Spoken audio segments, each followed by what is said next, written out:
Hello everyone, I'm Brock. Let's read the 2016 BookTube SFF Awards shortlist.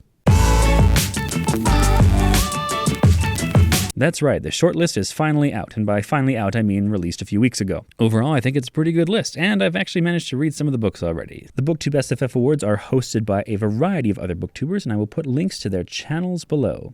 Do.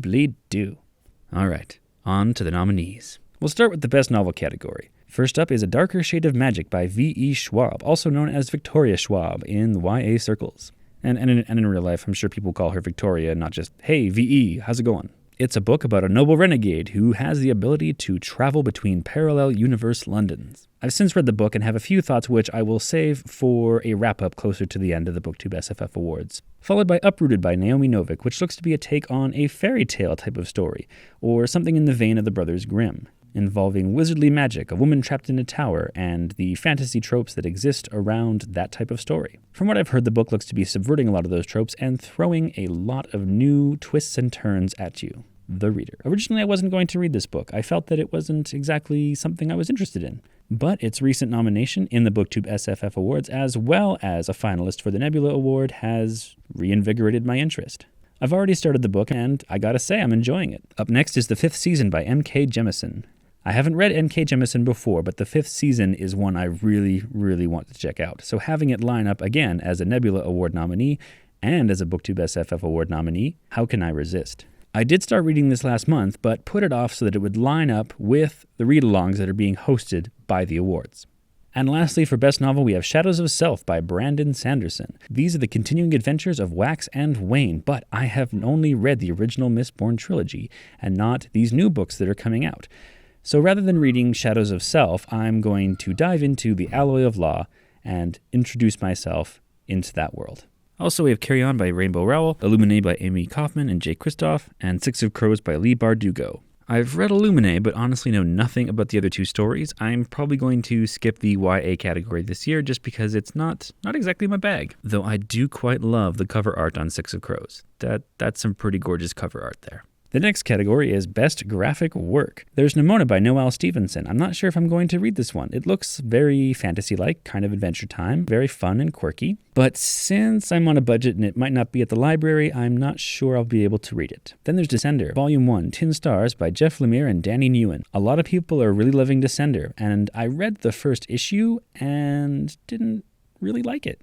I thought the art was cool, there was a neat story going on, but emotionally I wasn't involved. And then we have The Wicked and the Divine, Volume 2, Fandemonium by Kieran Gillen, Jamie McKelvey, and Matt Wilson. And I gotta say, The Wicked and the Divine is one of my favorite graphic novels right now. The flow of the graphic elements, the way it's paneled and drawn, its clean art style, its colors, the characters, I love this thing. I have a huge bias towards The Wicked and the Divine. I don't think it was as focused as Volume 1, but I still thought it was a very strong entry. This graphic novel seems to have a mixed reaction among the community, but I will say that, yeah, I like it. Also, I like it more than Saga. And then we have Saga Volume 5 by Brian K. Vaughan and Fiona Staples. I really like Saga, but the last few volumes have kind of waned for me a little bit. Honestly, I've been waiting for the story to kind of go somewhere for the past 2 volumes, waiting for some type of conclusion or apex to be reached. So while there is a strong focus on character and the story has plenty of momentum, I feel like it's becoming a little bit formula. And lastly, there's Best Short Work, and this is an interesting category. We have Perfect State by Brandon Sanderson. I was kind of surprised to see it on the list because Shadows for Silence in the Forests of Hell I thought was just a way cooler story. It's about an omnipotent God King war guy. He rules the world and has to have a date with a girl.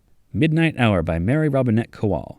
I've not had the chance to read one of her books, but the name is everywhere. I was disregarding this title because I didn't think I was going to be able to find a copy or buy the ebook, but it turns out that the story is available online for free. And lastly is Binti by Nedia Korafor. It's a story about leaving home but taking your past, your traditions, and your beliefs with you, staying true to yourself, your culture, while exploring the vast dangers that live in the stars. I don't think there could be a finer piece of short fiction written this year. There just can't. It is a tremendous story with a huge emotional impact. I mean, I'm not big on short fiction, but Binti, oh, read it, guys. So those are a few of my thoughts on the BookTube SFF Awards shortlist. It's a very good list, and I think the awards are doing a great job this year. There's a lot of ways to get involved, and the community is very excited about the whole endeavor. The only downside, and this is a very minor downside, is that there isn't really any science fiction contained in the best novel category. And while having only fantasy works nominated is definitely not a slight against science fiction as a genre, it's just something I'm missing a little bit.